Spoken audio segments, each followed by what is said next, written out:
Ladies and gentlemen of all ages, the Generation X proudly brings to to be the man. Woo! You got no. I am the Miz, and I. Hell no! No. Acknowledge me. I like that, but that ain't it. Here you go. Here you go. What's going on, people, man? As you know, you got your boys coming here with Heavy Hitter Wednesday. I am your host, the Debonair, the sixth man, almost 1K, K Styles in the building. And to my stage left, if you already know, Heavy Hitter, Mad Scientist, Mad Mike Sports, bop, bop, bop, boom. And down here at the bottom, it is Heavy Hitter Minister, Jew, Talk, Sports, calm before the storm. Now, as before we do the show, you already know that we got to give y'all the right words. What 3 words do we give them, Mike? That real roll call. And today's roll call, we're going to kick it off with Floyd Donnelly in the building. We got Marwin Johnson. That is one of our fam right there, man. We got Melvin Emery, Bubba Gump, Darnell Partridge. We got Brian Little, William Amy, Jerry Bowie, Red Swarm. Appreciate you joining us, man. Blizz 818. Bobby Boy Zone 3, man. He got a birthday coming soon. So if we don't say it on that day, we give you an early one. Even though he said about 2 weeks away. We still gonna give you the early birthday, bro. We got D. Coleman, Trey Hill, Silas Draven. We got Jarvis back in the building, man. It's been a while since I've seen that name. We got Michael Walker, not that Michael Walker. Bit Tone, Ty Bonds, Mucho Grundy. God damn, y'all asses is in here heavy right now. We definitely appreciate y'all, man. We definitely appreciate y'all. We got ATL Leo, Wallace Smith, Blackberry, Lorex. Y'all make sure y'all show him some love. That's one of the family in itself. You got one of the OG watchers, Ephraim Jones in the building. We got Low Ski, Trauma Locks, Said to Raw, Desmond Capel, Rashad. Okay. We're gonna do a couple more. Xavier Littman, Tony Wright, Prince One Vamp, and Lyrics Mom. We got Coach K in the building too. Not that Coach K, but we got a Coach K in here. All right, and got my homie in here, Sonya. Definitely appreciate all y'all tuning in. So we're gonna start it in 3, 2, 1. Right. Let's go ahead and get to the program now, people. As we already know, more Atlanta Falcons training camp news and thoughts. And where do you think the direction of this is going, especially when you're hearing the interviews from, the press conferences from Arthur Smith and some of the dumbass questions that we've been seeing they've been getting here the last couple of days has really been intriguing to me. Now, we're going to go ahead and get training camp thoughts. We're going to let the minister bless us with the first pitch. Yeah, what your thoughts on training? Oh, wait a minute. Hold on. Let's go ahead and get this super chat. We have a $49.99 super chat.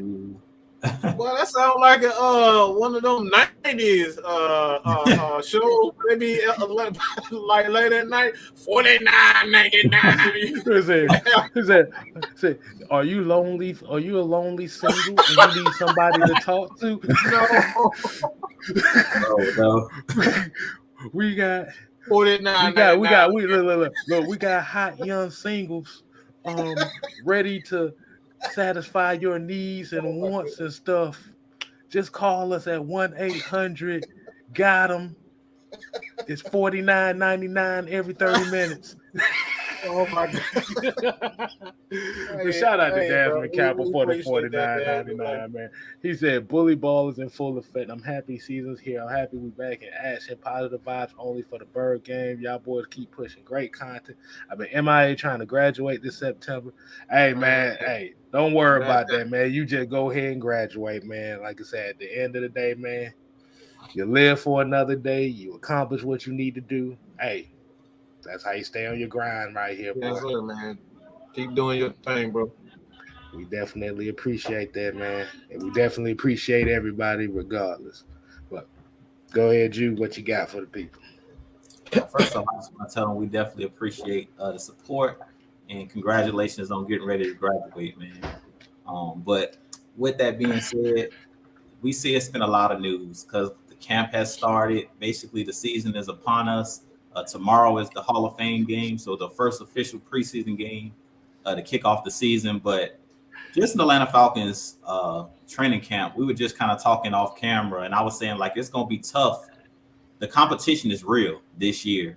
I think that they did a good job, both Terry Fontenot, Arthur Smith, and the whole training staff that we have, the coaching staff that we have, the scouts. I think they did a really good job of putting this team together.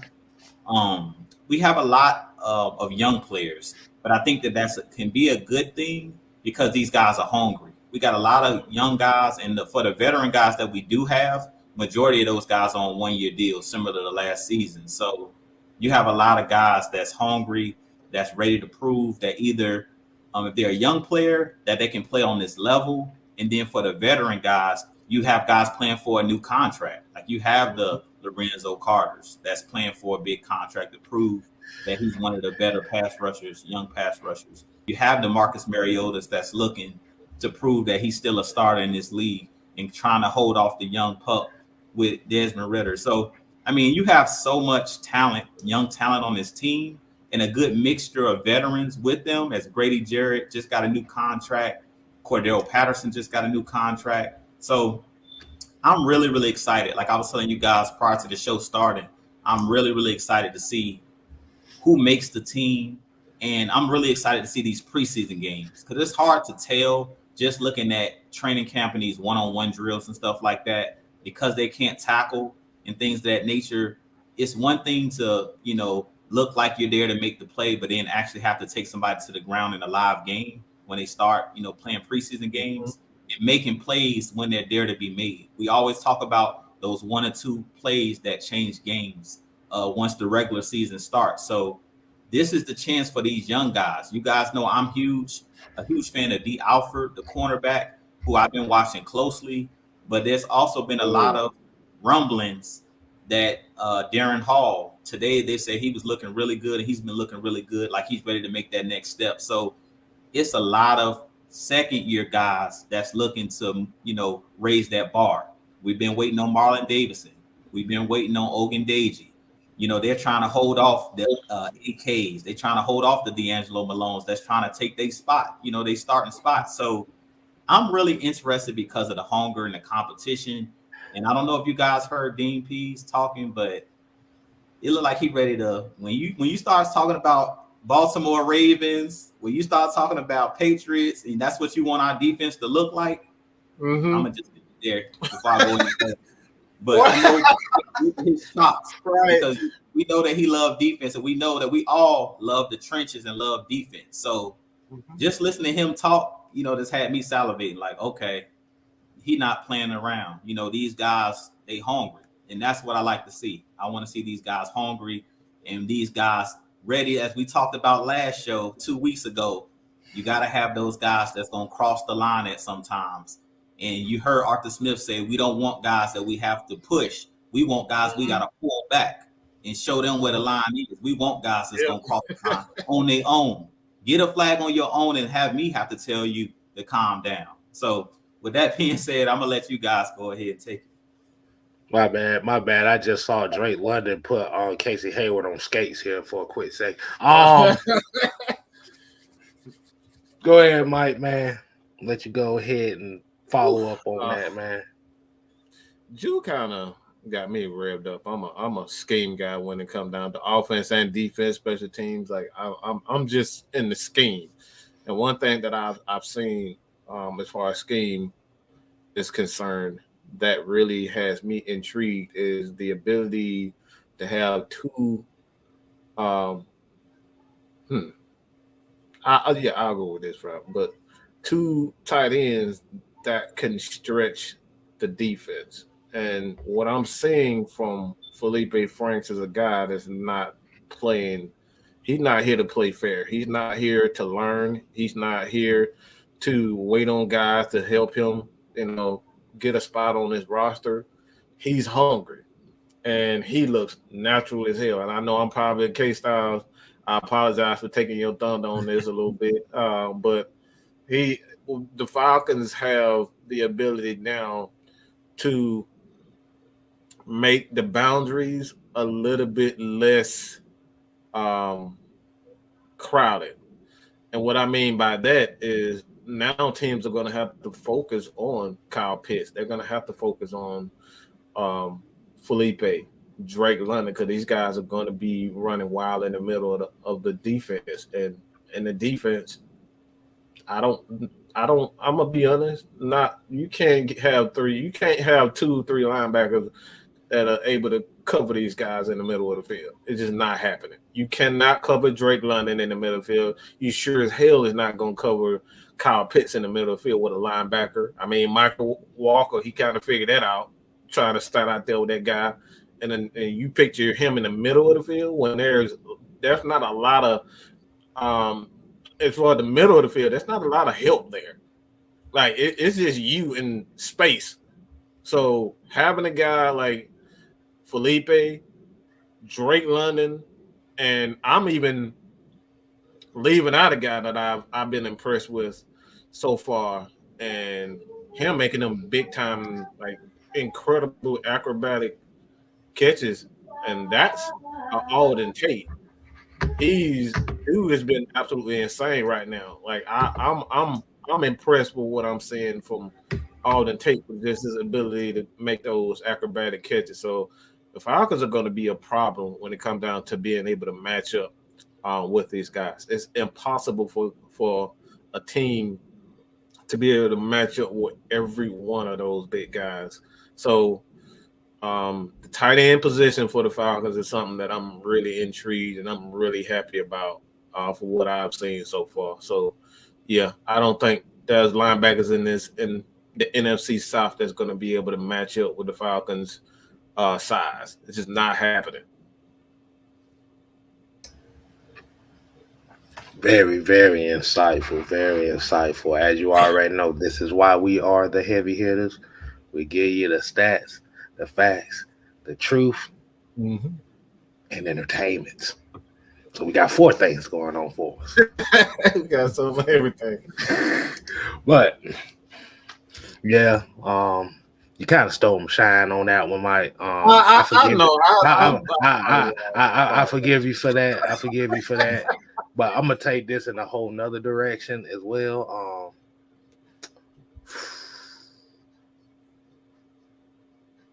I'm gonna go with, like I said, and I know, and I'm kind of gauging how the chat is going right now. That's why you kind of see me kind of looking off to the side a little bit.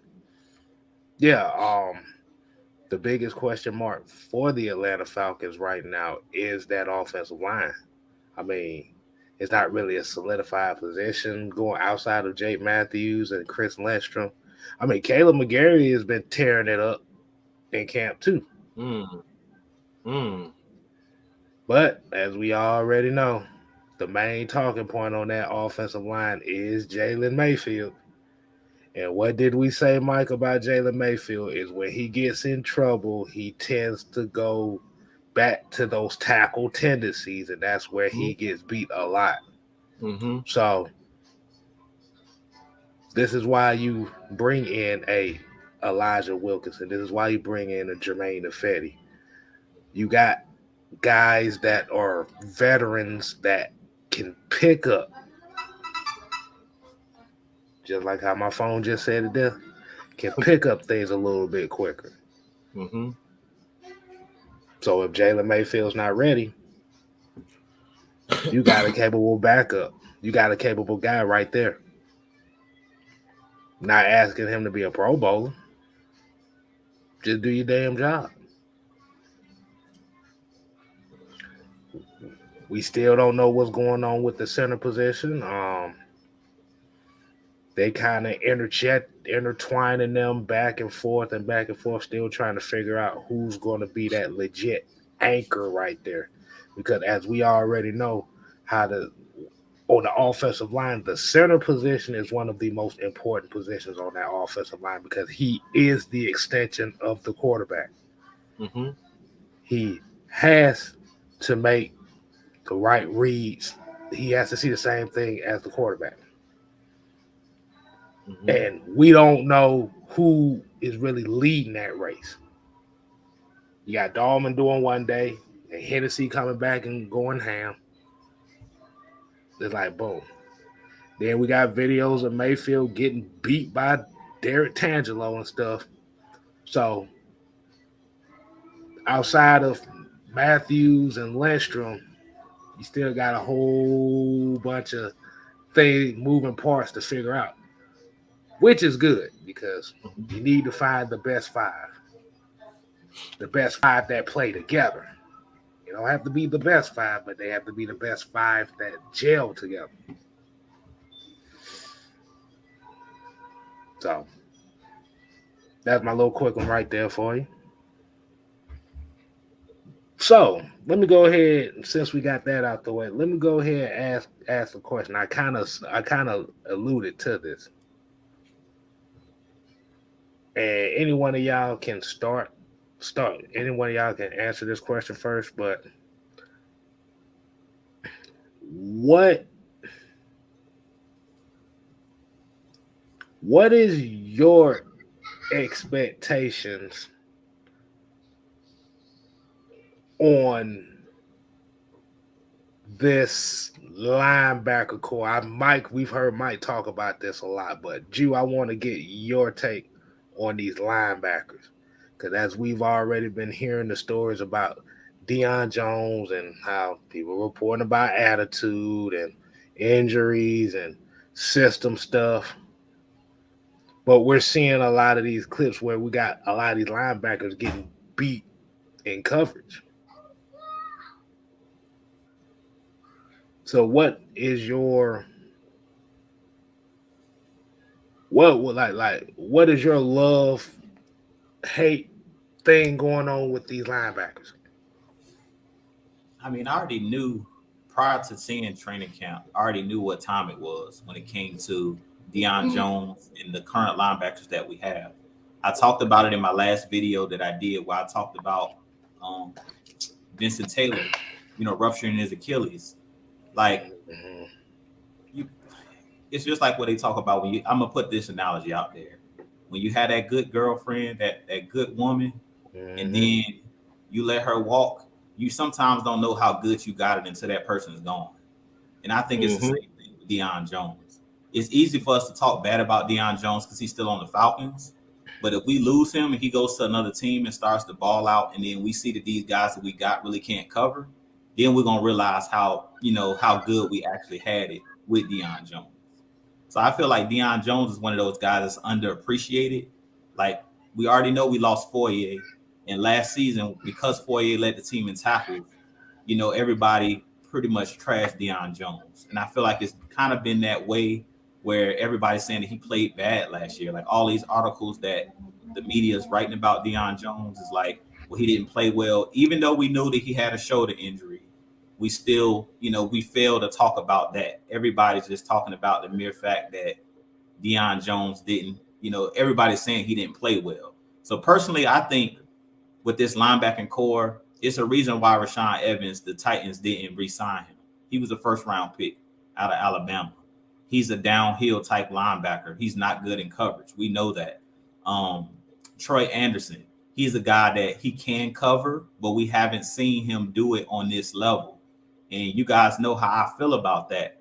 It's like I feel like we have to see you do it at the high level before I'm gonna move on from a Deion Jones. It'll be a different story if we had Foye still on the team, and then at that point we're saying, okay, we're gonna move on from Deion Jones, because I've seen Foye cover, and I've seen him kind of can step right in and be a Pro Bowl linebacker. But the guys that we currently have on the roster, I can't legitimately say any of these guys, even Michael Walker. Yeah, I've seen him do it in spurts and in spats, but have we seen him consistently shut down an Alvin Kamara? Have we seen him consistently shut down a Christian McCaffrey? I've seen Deion Jones do that year in and year out and make it look easy. So pretty much that's my biggest problem with what's being said about Deion Jones and the linebacking core in general, is I have to see these guys do it before I'm just going to move on from a great player. And I talked about in my last video, depth. At some point somebody's going to get nicked, somebody's going to get injured. So even if you got Deion Jones coming off the bench, which I think is disrespectful to Deion Jones, like you can't tell me that Troy Anderson is going to beat out a healthy Deion Jones when he comes back for that starting position. If he does it, hats off to him, because as we know, we can't get attached to players. As we've seen Matt Ryan, we've seen Julio Jones, we've seen the Calvin Ridleys, all of these guys not currently on this roster. So I've never been tied to just simply one player, but I know how great of a Deion Jones is. I haven't seen Deion Jones gain, decline. If I seen the decline, I would admit to it, but I haven't seen it. So my biggest problem is we're trying to just allow these young guys to take Deion Jones' spot. But to me, none of these guys are proven, and I'm not moving on from a proven guy. It's just like what we say all the time with the Grady Jarrett situation, when before he got paid, everybody's like, well, let's just move on. Let's just move on. You don't get rid of great players. That's just personally how I feel. You want to add on to your team. You never want to let great players walk. And if it was our decision, if we had the money, believe me, they wouldn't have let Foye walk in free agency. We just didn't have the money to pay him. And they said that. You heard Terry Fontenot say it. We would love to have Foye back.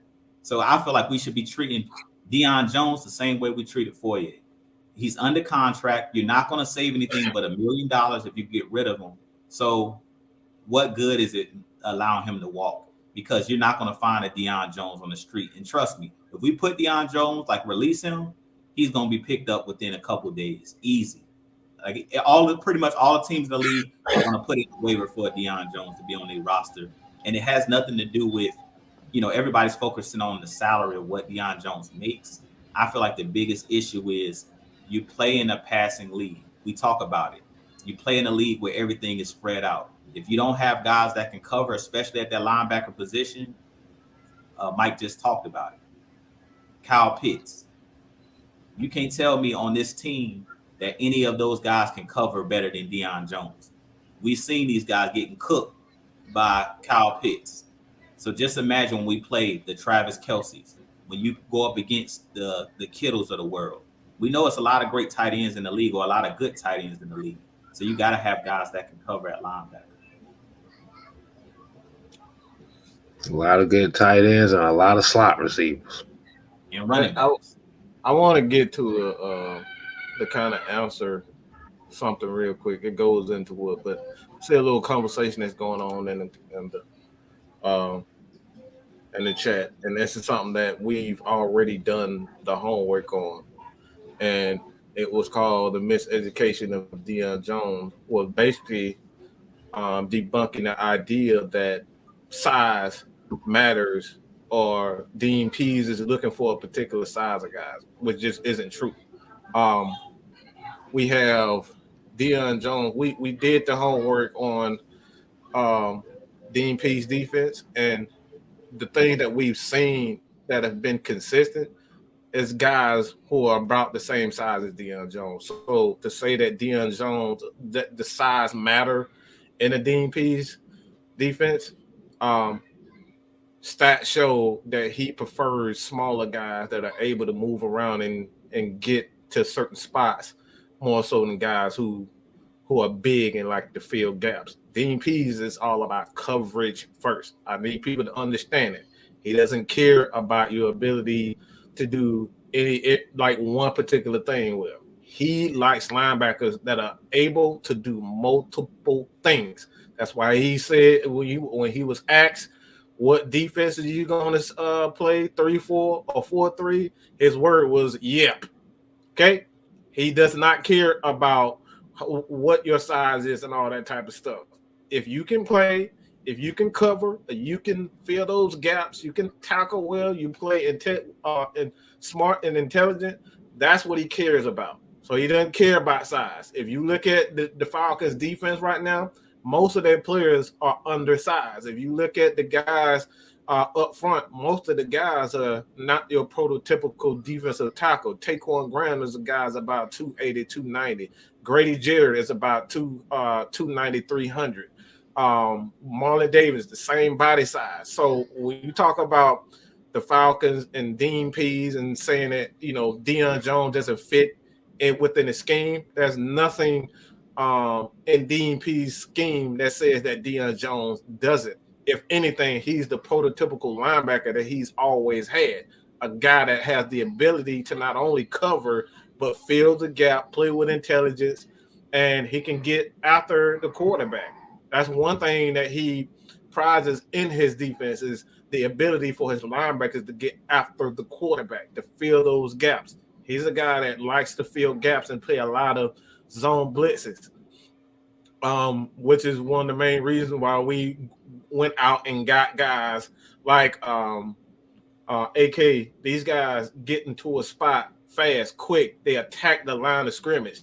That's what he's focused on. So when we see people say that Deion Jones doesn't fit in his scheme, you can go back and do the research yourself. All right, I can pull up the video if you want to go back and watch it again. It's called The Miseducation of Deion Jones, where we go and prove you. We don't give you none of this bullshit where everybody they throw say Deion Jones is this and he is that, but they won't go out and actually do the research. The research, nothing that we saw that said that Deion Jones does not fit in his game. It's the complete opposite. Most of his linebackers, all those guys said they fit in a size from 6 feet to 6'3", and about 215 to about 130 pounds. Every one of those linebackers from his days in Tennessee as well as Baltimore. That's the range. So he like his prototypical linebacker is actually Deion Jones and Fourier size. And what people don't understand, what people don't know about Fourier, Deion is actually bigger than Fourier. I want everybody to know that Deion is actually bigger than Fourier. The thing is, Fourier is just built different than Deion. That's probably the only difference. Okay, so when we talk about this, you can go back looking for yourself, but it's not true to say Deion Jones and Dean Pease is looking for a particular size, because if you look at the linebackers that he went out and got in the draft, you had two guys, Troy Anderson, about the same size. He's about 6'3", 6'4", and he's like 235 pounds or something like that. He's another lean guy. He's just tall with his. Deion Jones is just not 6'4". Like Deion is a thick dude. I don't think people realize how big Deion Jones really is. He's not a small guy. So, like I said, you just go look at the numbers and look at the weight, the height and weight on most of the linebackers that the Falcons have. They all fit around the same size. The middle linebackers. Sean Evans is a guy too. He's about 6'2", 235 pounds, somewhere in there, 230, 235. Like, he's not a very big guy.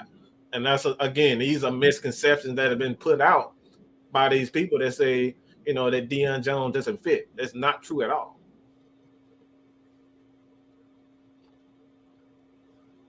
While you was kind of talking to Mike, I went and looked up some sizes of different linebackers, like how tall and how much they weigh. Darius Leonard of the Colts. I think we always say he's an elite linebacker, one of the better linebackers in the league. 6'2", 230. I just went and looked up Deion Jones. Deion Jones is 6'1", 227. So he's 3 pounds heavier. So the misconception that the linebacker position over time, because of these guys having to be able to cover, the linebackers have gotten smaller over time with the new generation of linebacker. So the days of seeing guys like 6'3", 250, 255, 260 at the linebacker position, a lot of these guys are smaller because you have to be able to run. And most guys are not big, are big and quick. You know what I'm saying? So the misconception of Deion Jones being undersized, he's not really that undersized for today's NFL. He is, if you compare him to like the 80s and 90s when you had linebackers that were bigger. But nowadays, it's a reason why they talk about box safeties. A lot of these guys, like Keanu Neal was playing linebacker last year with the Cowboys. A lot of these guys, because guys got to be able to cover and be able to move laterally, the position has gotten small over time. So us keep saying that Deion Jones is undersized. He's not undersized for today's NFL. All of these linebackers are smaller nowadays. And when we talking about a Dean Pease defense, it's all going to be based on the attitude of the guys up front. It's going to be based on them. You forget when Ray Lewis came in this league, he was about 6'1", 230. He wasn't that much bigger. And he played in the NFL where the rules was different, where it won't all of these, they won't passing the ball as much as they passing the ball now. Right. So essentially, you have to look at Deion Jones as kind of like a sub-package linebacker. And when you really think about it, when you really look at how his role is to kind of flow, play coverage, read. But at the end of the day, the Falcons' problem was the defensive line. When you got your best defensive lineman getting triple teamed and nobody else can even benefit off of that, you got a problem there. Your starting 2 pass rushers had combined for 5 sacks last year. 17 games, 2 pass rushers, 5 sacks.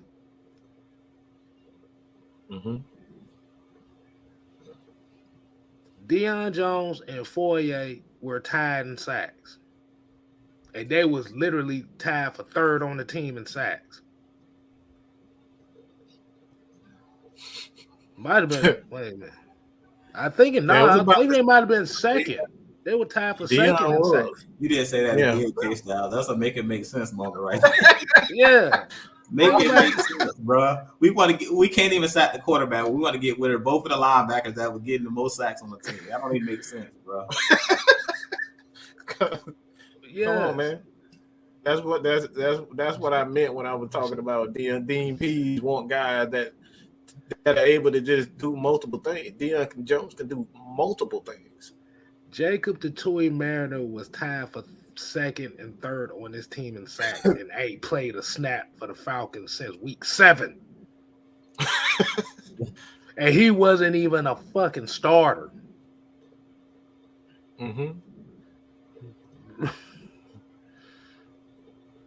So really where our main issue, like I said, is when we're talking about Deion Jones, is there plays that could have been made on the field?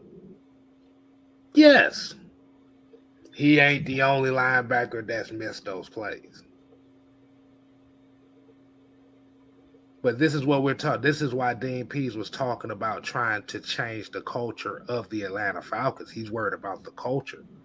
And when you want to change the identity of the defense culturally, it's going to have to come down to where that defensive line's play is going to be at.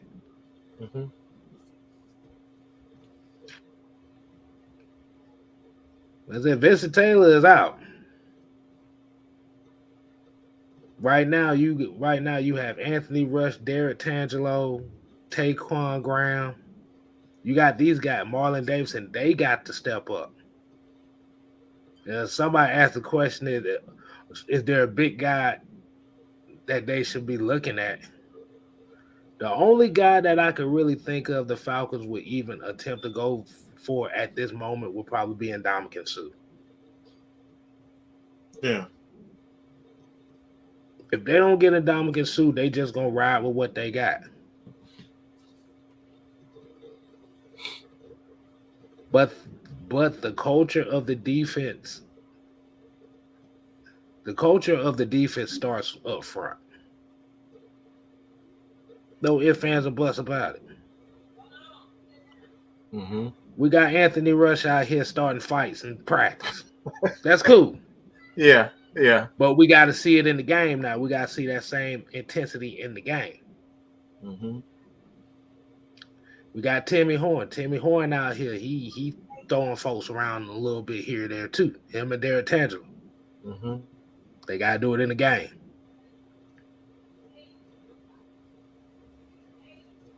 So, if you really want to see the best of Deion Jones,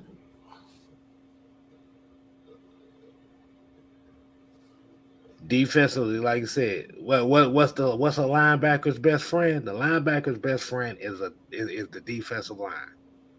Quarterback's best friend is the offensive line.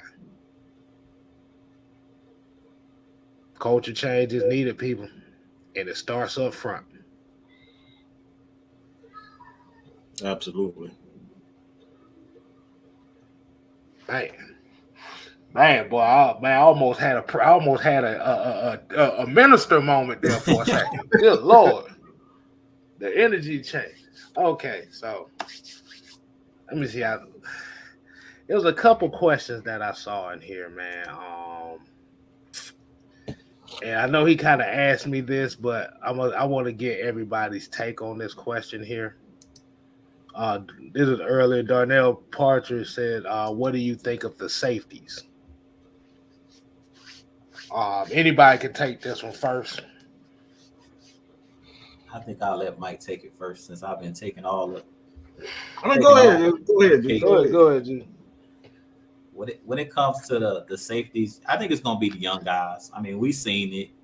Eric Harris, he's still been, balling and doing his thing. But I think Richie Grant and Hawkins, them two guys is ready to take the bull by the horns and be the starters. I mean, I don't have much else to say. We've seen that practice at training camp. I think Richie Grant had a nice breakup against Kyle Pitts. He was the only one who was able to actually hang with Kyle Pitts other than AJ Terrell. So he had his one-on-one, and he did a good job of playing through the hands, not letting him catch the ball, kind of forcing Kyle Pitts, out of the boundary, out of bounds. And then Hawkins last year, he would be the starter just based off of, to me, what he showed me last year. And he's only getting better. But last year, before he had injuries, he had like 3 straight games with interceptions. He had the first interception, I think, in London against the Jets. And then he had another interception against the Dolphins. So he was just balling. Like, he was a ball hawk. And when I look at safeties, I need somebody that's going to be an intimidator, controlling the middle of the field. And I need somebody back there that's going to be an eraser, meaning at times a cornerback or a linebacker is going to get beat. But can you get to the other hash and intercept the ball and take the football away? To me, that's what I want my safeties doing. That's just me personally. I don't know about Dean Pease, but personally, that's what I like in a safety. It's a guy who's going to intercept the ball and a guy who's going to keep guys from running across the middle. And if they do come across the middle, he's going to lay them out. And that's what I see with the Hawkins and with a Richie Grant. Both of those guys play with attitude, and both of those guys are ball hawks. So I think it's going to be easily those guys. I mean, the only guy I think that's going to get some snaps is Eric Harris, and that's because he's one of the leaders on the defense. He's one of the voices on the defense as far as I know he knows the playbook. But other than that, as far as athletically, I think Richie Grant, now that he's sat a year behind the starters, both him and Hawkins, I think those guys are ready, to move forward as the starters. All right. Hey, before Mike goes on, man, we gotta take the little intermission light count, light check. We got 174 people in here, so combined of all channels should be It should be at least altogether, at least, let me see, it's 174. What's the 50 mark on that one? So that'd be 8. It should be at least 75 likes. So while we doing that, we're gonna play the intermission music right quick. Mm-hmm. So let y'all know y'all go ahead and get those likes up. We definitely appreciate y'all tuning in with us right now, as well as if you have not subscribed to Six Man K Styles, you could be one of the 11 that can help your boy out. Now, we haven't held the show hostage yet on that situation, but we damn sure could. Mm-hmm. Should we hold it hostage? Woo. Who? Nah, we can't do that, man. We got a show, man. These people come. Possible. Yeah. We got a show, man. Exactly. So we gotta hit you with a little bit of the BT12 music side of the game with this one. So, like I said, y'all make sure y'all go ahead and share, like this stream. Make sure you subscribe to everybody's channels. Jew Talk Sports, Mad Mike Sports, Six Man K Style.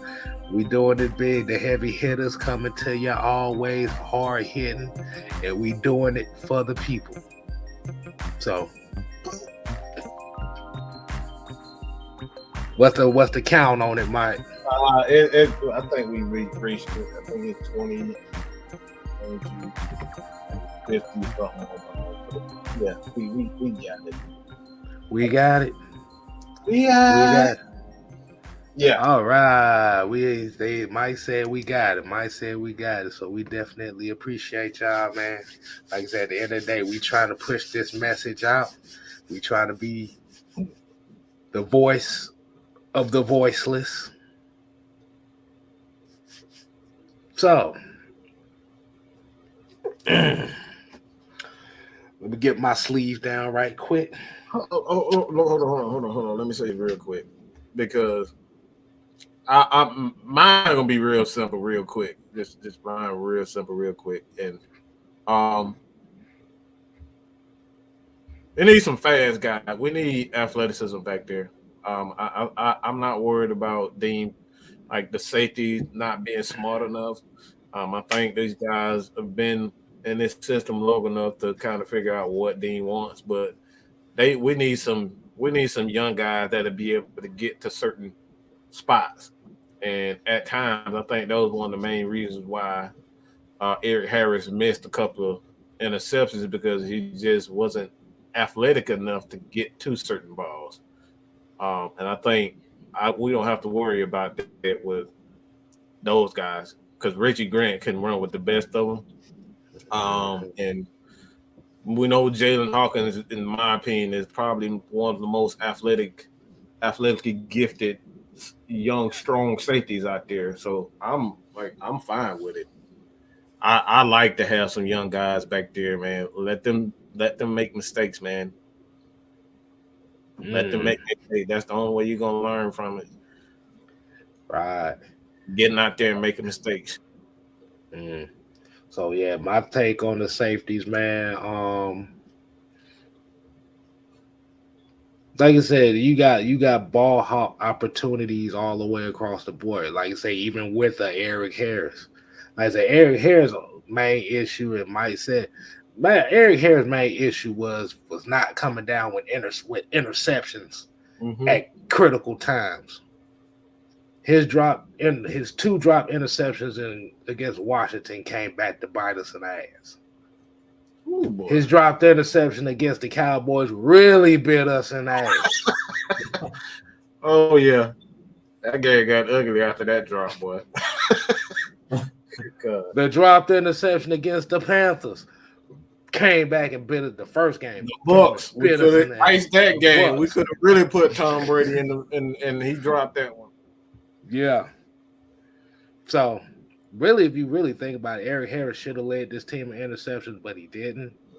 But if you take away the drop interceptions, he really didn't play bad.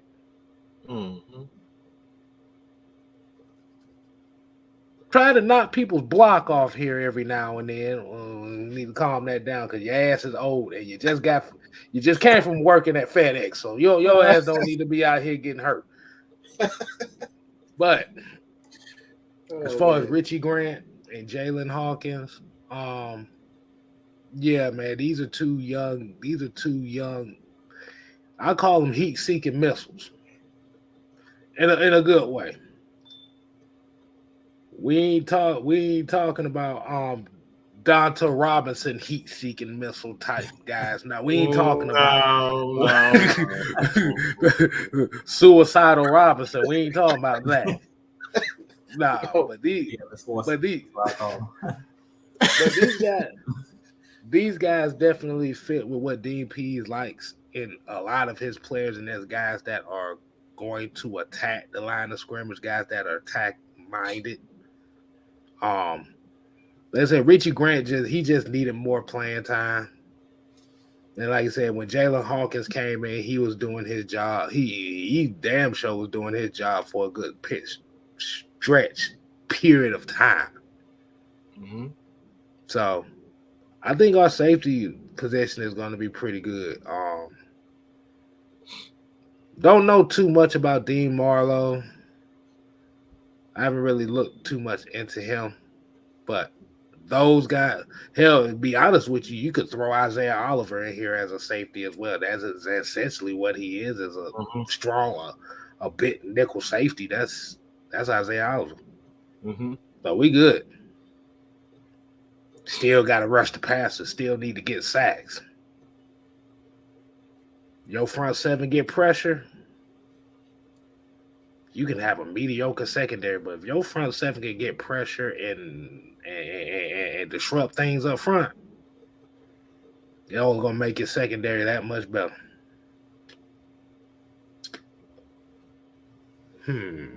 Let's see. I want everybody to go ahead and start asking y'all questions, man. We got about another 20 minutes or so. So while y'all asking y'all questions, I gotta talk about something. I want to get y'all opinions on this.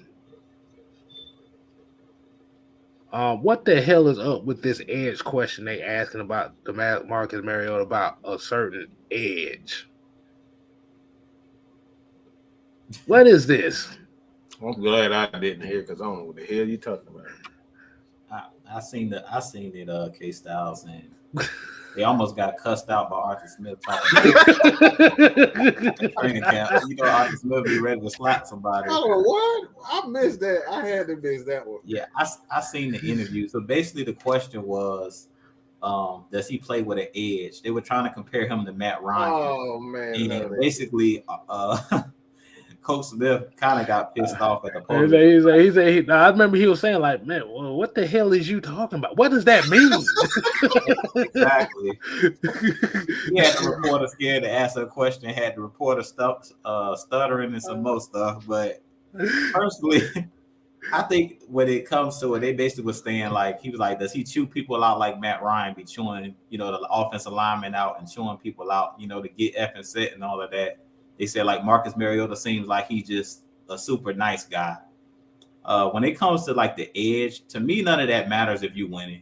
I mean, to be honest, I don't care whether you're cursing, whether you're super nice. If you're getting the job done and we winning, I don't care how you go about doing it. Just win the football game. That's what I care about. Exactly. So all of this edge, does the person cuss? Does the person grab his offensive lineman by the face mask? Does he slap people in the butt? Does he? Who cares? Like, as long as you getting the job done, I could care less. Not to slap him in the butt. Yeah, man. Like, it's like I could care less, man. Oh, wait a minute. We said the wrong thing because what the hell is this shit that I'm seeing right? Oh my gosh. Ignore that, man. Ignore that.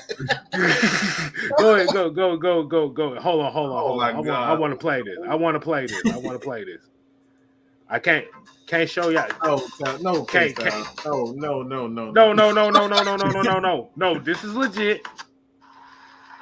Here you go. When it comes to quarterback leadership styles, it feels like Marcus is a little bit different than Matt's. Is that accurate? Yes, very accurate. the worst thing you do. I mean, there's nothing more fraudulent than a quarterback tries to come in and act, but somebody's not. There's reasons why everybody who's played with Marcus loves him.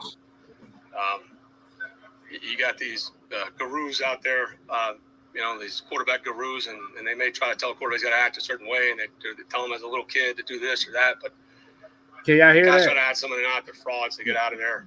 Let them lead in their own way. And he's got real good leadership. Matt has his own style. Ryan Tannehill has his own style. Ryan Fitzpatrick. The list goes on. Matt Hasselbeck, Jason Campbell, Mark Brunell, Doc Collins. They're all different, Josh. What's Marcus's style? Watch him every day. So why don't you ask his teammates? I like his style because he's himself. He seems like such a nice guy. I know Matt had a little bit of an edge. Does Marcus have an edge when it's needed, or is that needed? That's such a ridiculous, surface, personality thing. Guys, that's just ridiculous, Josh. Like an edge. What kind of edge do you have? What edge do you think Matt had that Marcus doesn't or Desmond doesn't? Hollering at folks, making sure. That's what I'm asking. Call it an edge. I mean, there wasn't a lot of that last year. I mean, Matt was his own guy. Marcus was his own guy. Like I said, Tannehill was his own guy. I don't know what that fake edge is. Is there some kind of bravado you want us to tell him to do? No. Yeah. So ask his teammates.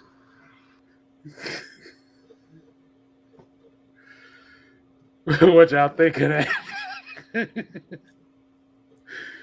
Like I said, he basically said it all in that one comment. Like, what do you want him to do? Do you want him to This motherfucker want Hulk Hogan that damn quarterback. That's what the hell you want. What you gonna do, brother, when the 24-inch python run wild? Oh my God, I'm sitting here looking like, bro. If y'all pay attention and see how he was looking, if y'all hadn't seen it, if I want to hit a motherfucker was a person, that's what Arthur Smith looked like. I bet you won't hit a motherfucker, hit a motherfucker, hit him. That was him right there. Tom Brady looked like a straight up pussy. Okay, I'm gonna just come out and say it. He like a straight up pussy. He looked like I beat the shit. You would beat the shit out of him if you stood next to him. Let's just keep it. Do Tom Brady look intimidating? Let's be real. Does Tom Brady look intimidating? Hell no. So what the hell? What type of edge? What are we talking about, man? Because he's not yelling and screaming and doing all this other stuff. Y'all he's not a good quarterback because he's not really animated with stuff. Because let's keep it real. If we're gonna use that as a marker of a quarterback, then guess what? One of the best quarterbacks in the game right now, Russell Wilson, all he does is talk about Bible scriptures all damn day. Nobody questions his heart. And why his wife is busting it open all online and shit. He talking I had to throw that out there. And stuff, and we up here talking about whether or not Marcus is tough enough. I mean, what the hell are y'all? What's wrong with y'all, man? It's like, what? Jesus Christ, bro! Like, some of y'all, how the hell do y'all even get degrees asking stupid shit like that?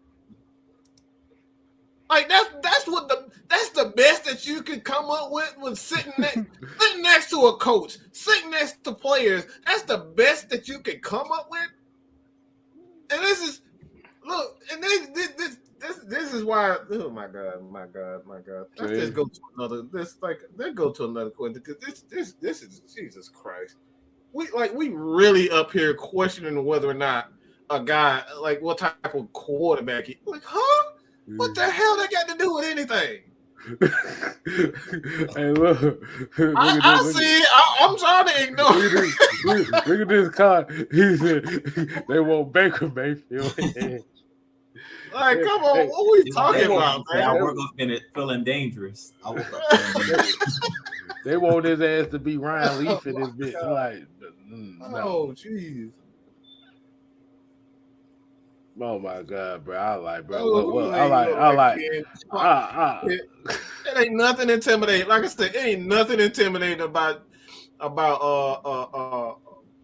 Tom Brady, but we don't question his heart. We don't question his leadership, but because y'all think a quarterback. And then, like I said, this comes down to just them people they want these fictional characters, somebody to look like a football player, walk and talk like a football player. Ain't got nothing to do with the game. Y'all just want these fictional characters at quarterback. It's like we gotta stop this nonsense, man. What kind of leader is it? Say they won't. Look, they say they want Fabio from the old novels with waving his hair like. Have y'all seen Joe Montana? Like Joe Montana was nothing intimidating about him, but he got the job done. Please don't say Joe Montana. For all my people that used to have the Genesis, anybody remember Joe Montana football? Every time anybody say Joe Montana, only thing I think about is welcome to Joe Montana football. Oh my goodness, man. I can't get it, bro. I just don't get what people hear me at sometimes. Like, what are we talking about?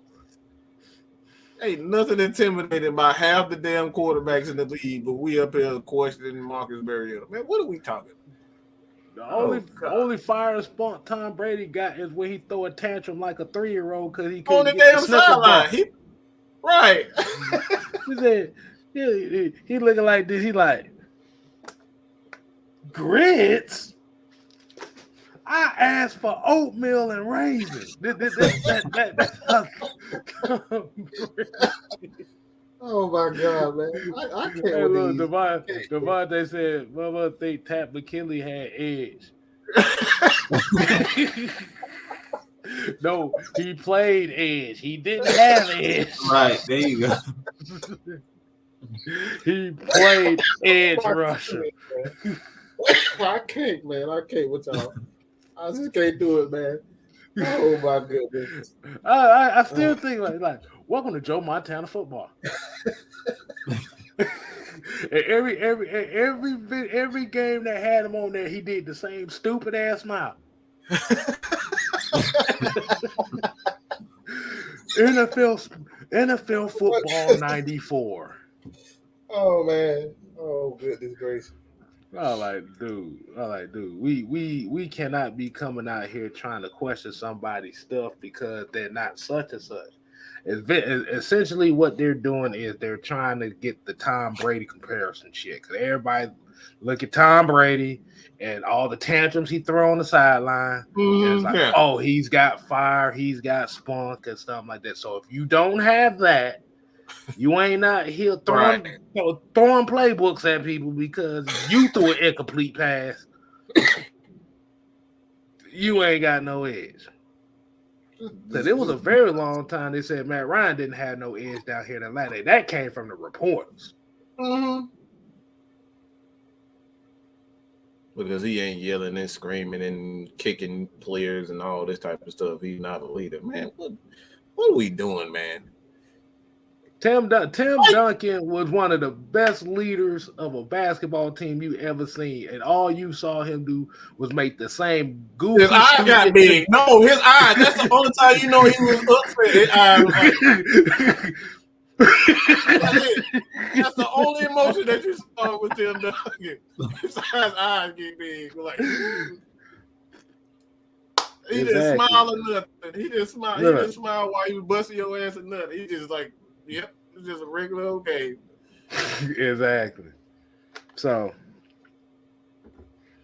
when we look at Marcus Mariota here, man, what is that? What it is always it's the doubt. It's doubting him because the media perception, especially when it comes to stuff like NFL.com and this joke ass motherfucking pro football focus shit that people still follow. I don't know why. Has Mariota as the worst starting quarterback in the league. Which is good for him because he can prove a lot of people wrong just by not turning the ball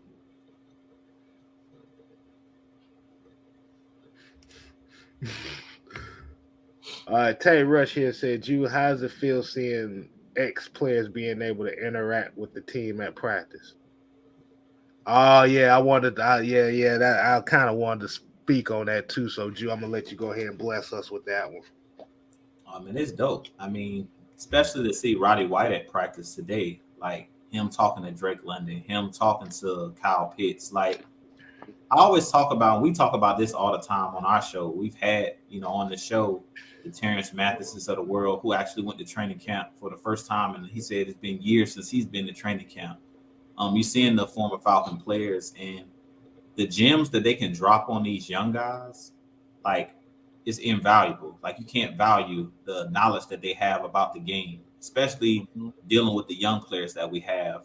We don't have on this team really the polished guys anymore, the Julios, the guys that was on the team. We don't have a lot of veterans. So having guys like Roddy White come back to the camp and talk to these guys, like I said, the Terrence Mathises of the world, like the Chuck Smiths, we had him on our show and he was talking about where he couldn't go back when Dan Quinn and stuff was there.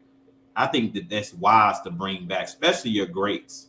You got to bring them back. And Roddy was, to me, one of the greatest wide receivers in the NFL in his time. Like, I don't think Roddy White gets his due.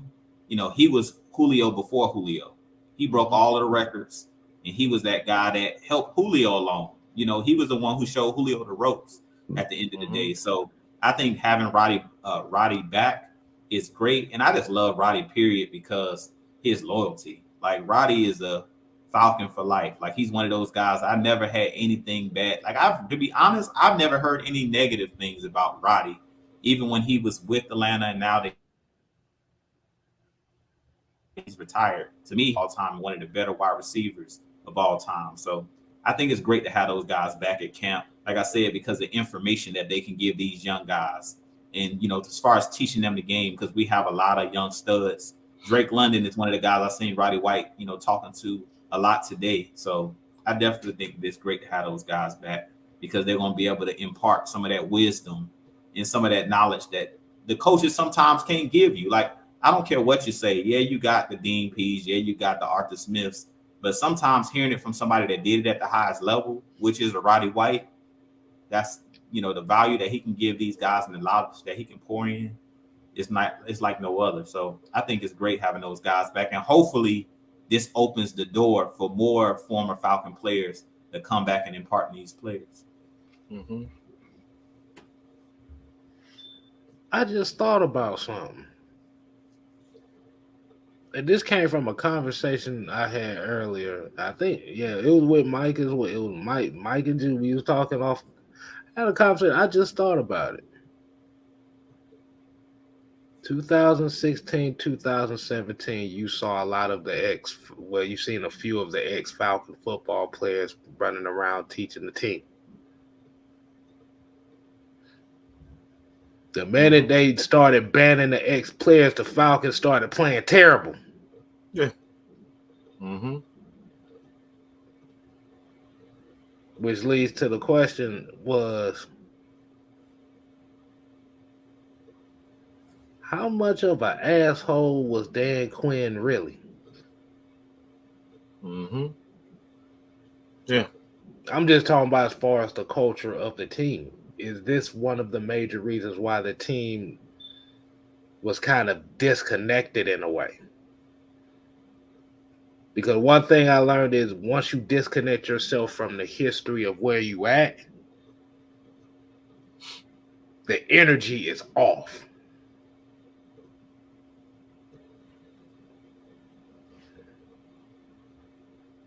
It's not a coincidence that you was working with Chuck Smith and then you bring in a Dwight Freeney and Vic Beasley leading the league in sacks. Mm.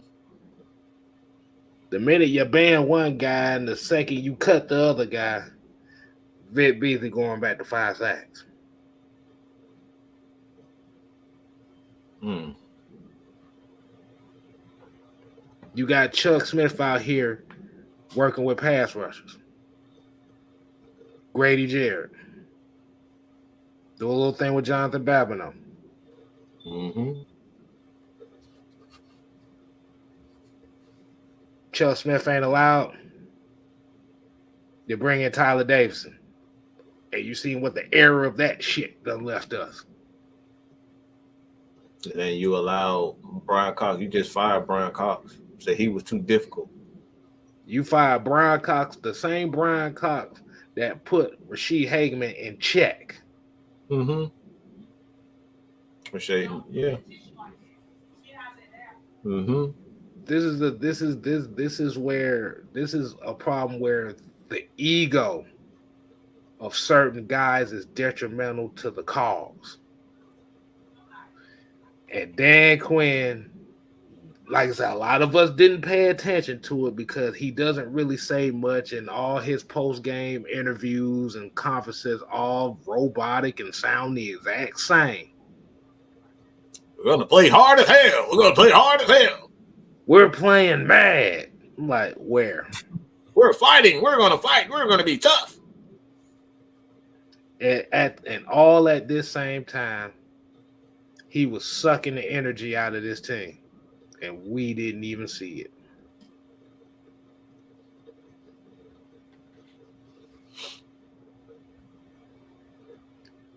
And it really came into fruition for this team after that Super Bowl. Fast and physical. Where the hell was the physical part? Because I damn sure didn't see it. Mm-mm. We're mad as hell. But you had an Amber Rose Sukihana slut walk defense. I didn't see anything angry about that. Okay, Styles, you just brought up something. What was I thought about it, but the ego on Dan Quinn is what got us to this point. The ego, Dan Quinn, and Thomas Dimitrov got us. He was having an internal fight with Thomas Dimitrov, and those guys were having a fight back and forth. But if you look at why the Falcons had their success, it's because they had a multitude of guys on the offensive side of the ball and the defense side of the ball that had experience. Once those guys left, that's when you start to see the decline in play.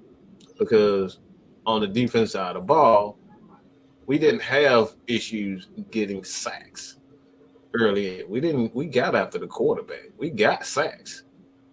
The problem is when you got rid of Marquand, man, like every on the defense side of the ball, it was always a guy that he got rid of. For the very first moment that he even got here, he fired somebody. From the very first, the year he had success, he fired the guy.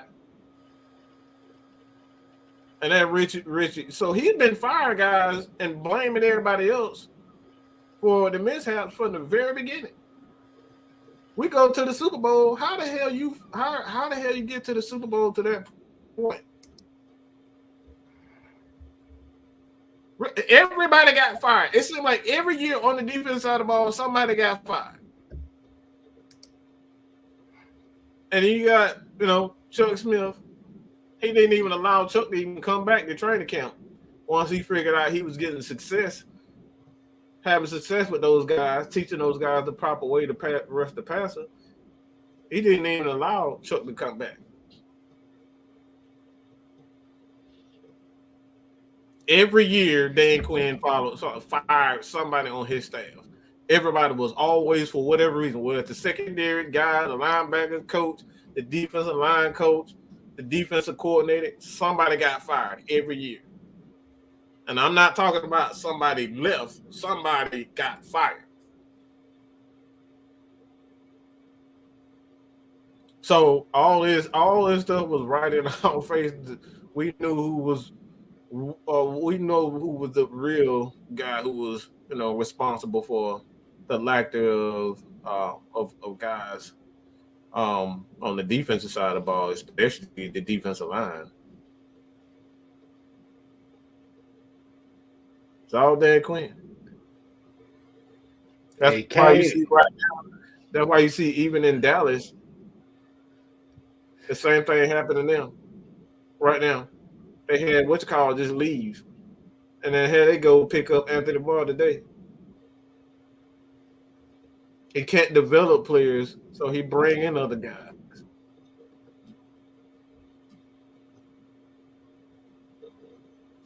Just saying, man. Just throwing it out there for people to think for themselves. That's all.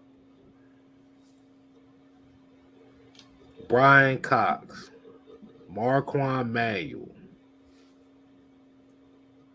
Richard Smith. Brian. I don't know why Brian. Because in all honestly, and as we know, after that Super Bowl, the offensive coordinator position was set up for Matt LaFleur. Mm-hmm. But he wanted his guys out. Mm-hmm. Then they made the worst mistake they could ever make. They brought back Farmer Fran, and it went straight to hell after that.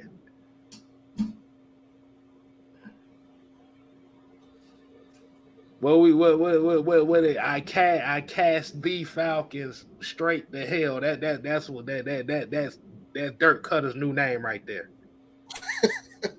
You got that right. I was mad as hell when D-Led announced that he was coming back. I said, Lord have mercy. I tried to give it a chance. But yeah, I was mad as hell when that happened. Like I said, you had guys that was still was previously on the Kyle Shanahan coaching staff that we had here, but we just let those guys walk for nothing and brought back some fucking Dirk Cutter.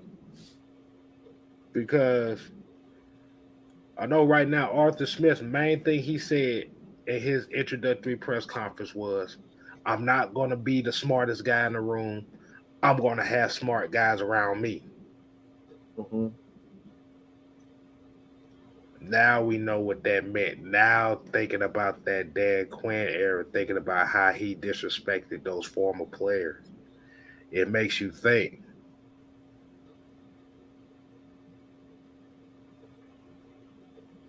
Thomas Dimitroff, Dan Quinn, a.k.a. Smithers and Gilbert,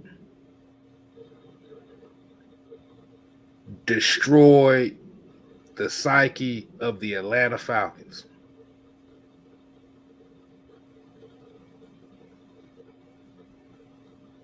Think about that for a second. Mike Smith had 2 losing seasons and got fired after 2012. I think it was 2 losing seasons. 13, 14. Got fired after 2 losing seasons. Mm-hmm.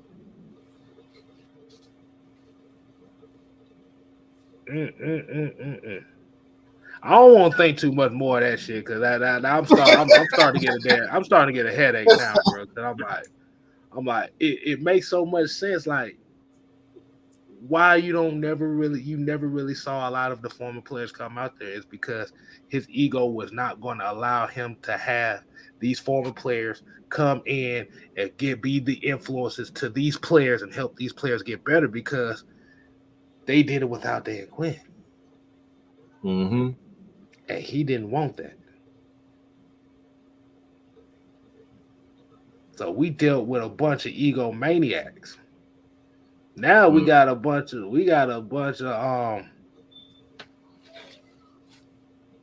I was gonna say a bunch of shit talkers because they Arthur Smith and DP talk a lot of shit to the media. They ain't having it. We got 2 coaches that ain't having it. Damn. But one thing that you saying that Kevin, why you saying that 6? Like, one thing I can say about the new coaching staff, and we've seen this with Dan Quinn. You guys know I was a huge Dan Quinn supporter when he was here. But one thing I see with this new coaching staff is they protect their players. And our last coaching staff, to me, didn't do that. We go back to the That's a great point. We didn't have coaches that protected our players. What did they say after the game when Dallas recovered the onside kick that nobody wanted to touch? I didn't hear none of the coaches saying, You They know, all ran for we the told fence. them to don't touch the ball. Nobody was, wanted to jump on, fall on the sword, as they say, for the players. And you heard Dean Pease saying why he stated what he was stating about us having a defense like Baltimore. He basically talked about these players. I have to make these players believe that they can win when they're told how bad they suck, how much they suck, and that they're not good players, and that this is a losing organization. Eventually, you start to believe it. So I feel like this new coaching staff, the reason they're so hard on the media is because we know the media don't support our team. So they have to defend these players at all costs. And that's something that I don't think our last regime did. Everybody was, nobody wanted to talk. Even when we blew the 25-point lead, like who actually went to the podium and said it was my fault, other than Matt Ryan. Matt Ryan always fell on the sword, no matter what, and said, I didn't do enough, which we know he played his tail off, but he will always go out to the podium and say, because personally, if it would have been me, I'm not going out there and talking to the media after I blew a 25-point lead. Just fire me, because I ain't doing it, especially when I know the coaching staff didn't do what they were supposed to do. You didn't see Kyle Shanahan. You didn't see Dan Quinn. You didn't see none of those guys own it. It was all a brace to suck and all about pointing the fingers at the players of what the players weren't doing.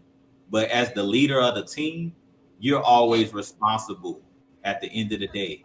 As the leader, you're responsible as the head coach and as the defensive coordinator, which basically you're the head coach of the defense, as the offensive coordinator, head coach of the offense. You're responsible at the end of the day. And that's the reason I think that you see Arthur Smith, they're so hard on the media. You were just playing, they were talking about Marcus Mariota and his edge. He's snapping because he wants Marcus Mariota to understand that I'm defending you, bro. I got your back. Like, I'm not gonna let the media play you like that. I got your back. That's my players, and you're not gonna talk bad about my players and try to play him like that. So that's one thing I can respect about this coaching staff. Both Dean Pease, they always come out in front and take the bullets for their players, and that's what you're supposed to do as a head coach. It never should be a finger pointed at the players. If you want to fuss at them in the locker room, that's one thing. But in front of the media, I'm the face of this franchise. I'm the captain of this ship as the head coach. If anybody's going to, get the brunt of it, it's going to be me. And I feel like our last regime didn't do a good job of supporting our players and standing up and saying, look, it was our fault. We told the players to do the wrong thing, whatever. And I feel like that's something, as we talk about, what's the word we always say? Accountability. I talked about it in my last video. You got to be accountable. As a head person, you got to be the person that stands up and not point at your players. That's something that you remember last year when not last year, but 2000, the end of 20, before we hired Arthur Smith, the end of the game, the end of the year, when I forget what game it was, and Dan Quinn had already been fired, and one of the guys that came out and blamed all the players, and Keanu Neal kind of pointed the finger, and it's like, no, the Falcons, the game plan was actually designed by Bob Sutton. He tried to take all the credit for it, and Raheem Morris tried to take, because he took shots at Matt Ryan in the press conference, and he tried to take all the credit for the game plan that Bob Sutton had put. And Keanu Neal and Grady Jarrett actually came out and stated, it's like, no, he didn't do that. That actually came from Bob Sutton. So, I think that's a very good point, Jude, is that as a head coach, I don't think the entire team felt like they had their back. And this is why guys like Julio Jones love Dan Quinn, because you never heard him say anything bad about Julio Jones. If Julio Jones didn't practice, if Julio Jones made a mistake, he was just, all right, that boy who, and that would be it. We'll get better. But soon as somebody else on the defensive side of the ball, yeah, they will always take the brunt of the punishment. And that's something, and that's what we're talking about as far as him always deciding to get rid of certain guys because he only had a certain level of accountability. He never wanted to be accountable for whatever went wrong. So that basically goes with the analogy that you put out Monday, I think, where it was like, we always whoop the ugly kids, but we always forget the cute kids. Yeah. Mm-hmm. Yeah. That's exactly what I mean. Accountability. We talked about it. Accountability. You know, we know Julio didn't practice. We know that. That's why I said that's the reason why Julio wanted out. Like, let's be real. We don't want to go back down that, go back down that track. But we know he didn't want to be here because he knows that Arthur Smith is a coach that's going to make you grind. He don't care. You just heard Dean P say in his interview this past week, I don't care how much money you make. I bench players that make more money than other players. I don't care about that. I care about if you're getting the job done. That's it. Blue collar. It's no more white collar. This is all blue collar. Everybody got to earn their keep, period. I don't care who you are. You can be a future Hall of Famer. If you can't practice, if you can't meet the standard, then you got to play for another team, and I like that. Oh, my God. We hitting on way too many gems for that. I don't think people go. We're gonna have everybody. Hey, look! Y'all better put some money in a collection plate. Hey, boy, y'all got to, man. Hit them super chat, good God, because y'all getting some information that you're not. Y'all know y'all not gonna get this anywhere else. Y'all know that. Just go ahead and show us some love. Hey, look! And I'm about to say, we about to get off here in about a few minutes. I'm going to leave y'all with a quote for the night. We haven't did it in a couple of days, but I'm going to leave you for a quote for the night. We need one of those. Y'all ready for the quote? I got it right here. Yes, sir. It says, a wise man can learn more from a foolish question than a fool can learn from a wise answer.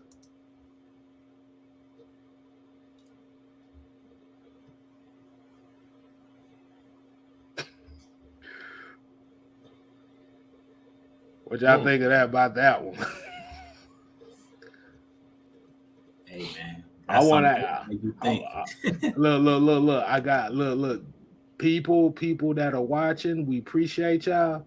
Like I said, the quote of the night is, a wise man can learn more from a foolish question than a fool can learn from a wise answer.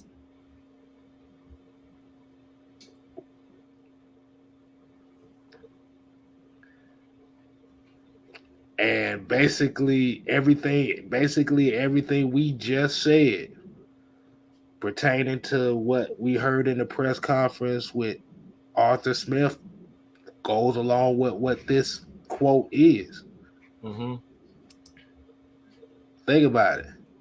You get a dumbass question, you learn about people's tendencies with that. But somebody you learn about people from questions that they ask. But this goes back to the I know more than you versus the I'm willing to learn thing. Like they said, the fool knows everything, but the wise man knows nothing, because the wise man is always going to learn. If the fool that thinks he knows everything can't learn anything because he already knows everything.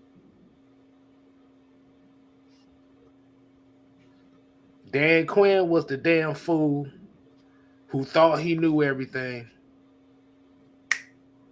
Boom. Cost you a Super Bowl. Cost yourself a Super Bowl. You done cost yourself a lot of games based on decisions that you didn't make as a head coach, putting everybody in place and accountability, not just certain people. Now, Arthur Smith got a few years to do what he's doing, but right now he's playing the wise guy role. He doesn't know everything. He's learning what these guys can do. He's learning the tendencies of these players. And this is what you want, because, and what you said, he's fighting for these players. He does not give a damn about his reputation to us, to you, to anybody else. I'm going to protect my guys. The Falcons had no business winning 7 games last year, even though me and you said they was going to win 10 games. That's just the optimism that we have for this team. Falcons had no business winning 7 games last year. No, if you really, really think about it.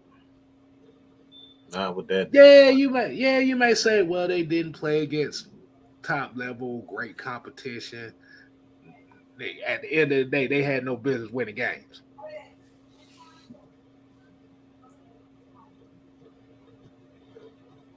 So we're going to leave you off with that gem right there, man. We're going to definitely wind this down for the night. We definitely appreciate everybody. Wait a minute.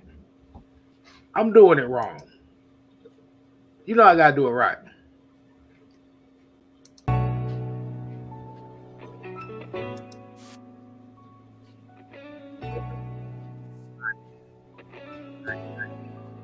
It is Wednesday show.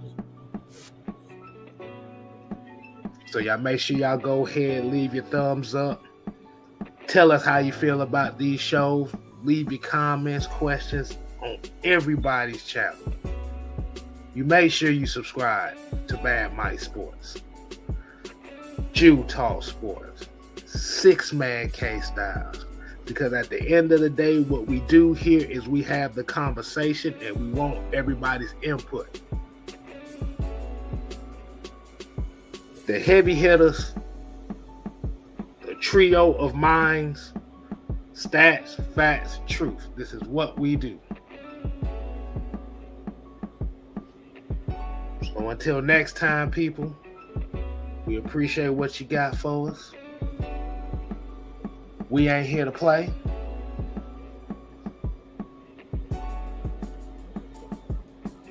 We here to stay.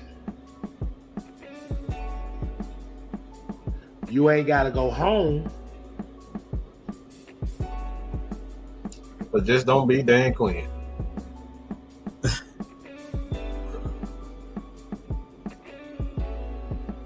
Deuces. Yes, I